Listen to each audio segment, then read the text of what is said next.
What's up, you guys? Zorawk here. So, the Viz official translation of One Piece is out, and I'll be giving my review and ratings on the 5-star rating system. Let me know what you thought of the chapter by voting in the poll at the top right corner or by leaving a comment. The chapter starts off with the cover story of Lola and Gotti getting married, which likely means that we have the unification of the Rolling Pirates and Fire Tank Pirates. And more importantly, it hopefully means that this cover story is almost over and we can move on to something a lot more interesting. We then shift back to the main story and are treated to the citizens enjoying the Fire Festival. They lament over this feeling not lasting forever because of the oppression they face from a Kaido-backed Orochi, but this is the one day of the year they can celebrate. There's a picture of what seems to be the Wisdom King that was mentioned all the way back in chapter 921. There's a theory going around that Luffy's Gear 4th looks a lot like this Wisdom King, and he could be the one that the people of Wano acknowledge as such by the end of the arc. This could also be foreshadowing that the Battle of Onigashima is going to spill out into the Flower Capital, which could be bad news for the citizens involved. Switching gears, we jump to Onigashima Island where we see the result of the bullets Queen fired a few chapters ago. Queen had a variant of his plague bullets that he used in the prisoner mines called Ice Oni that turns its targets into, you guessed it, Ice Oni. These Ice Oni can and appear to be compelled to infect others and turn them into Ice Oni as well, Walking Dead and Game of Thrones style. This is a huge deal and could be what turns the tides overwhelmingly in favor of the Beast Pirates. The other interesting thing is that we've seen a lot of Beast Pirates with horns sticking out from their heads. Are these headgear, or did Queen find a way to genetically modify them to have these Oni horns? Similar to what we're seeing on these ice demons. Also, are these bullets connected to Kaido's past in some way?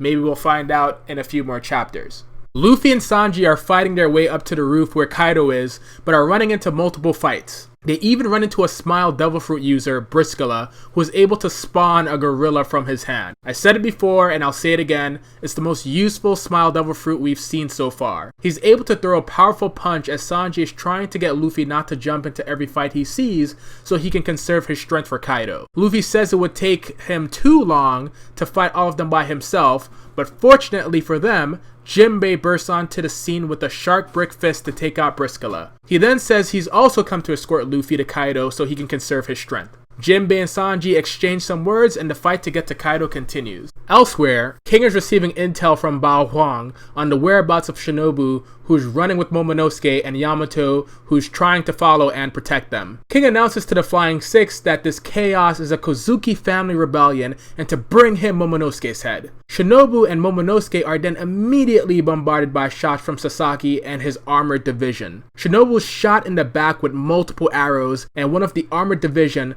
a huge guy with a giant axe, goes in to put down both Momonosuke and Shinobu.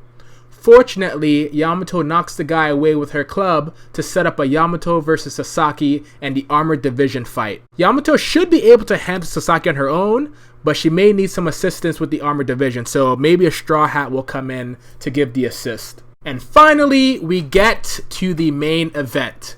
Kaido is on his back from the last attack from Kinemon, Denjiro, Ashura Doji, and Inuarashi. But in the words of substitute Soul Reaper Ichigo Kurosaki, Kaido found his resolve. He says he saw the visage of Oden and his scar from 20 years ago began to throb. But you people, the scabbards, are not Oden, and we will never see a monster samurai like that ever again. Kaido proclaims all their attacks to this point to be shallow and too weak to even open his old scar. He opens his mouth, and out comes what Denjiro describes as invisible slashes, and Kiku loses her arm. And it is at this point we all remember that Wano is based on a traditional Japanese kabuki play structure. We are coming to the end of Act 3, which traditionally ends with a moment of great tragedy. And this looks to be the prelude to a never-before-seen massacre in present-day One Piece. So that was One Piece Chapter 993.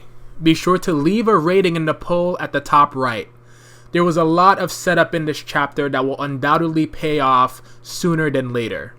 How will the Ice Oni impact the war? Will Yamato need help to fight Sasaki?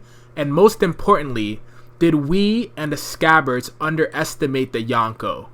If so, there's going to be a hell of a price to pay.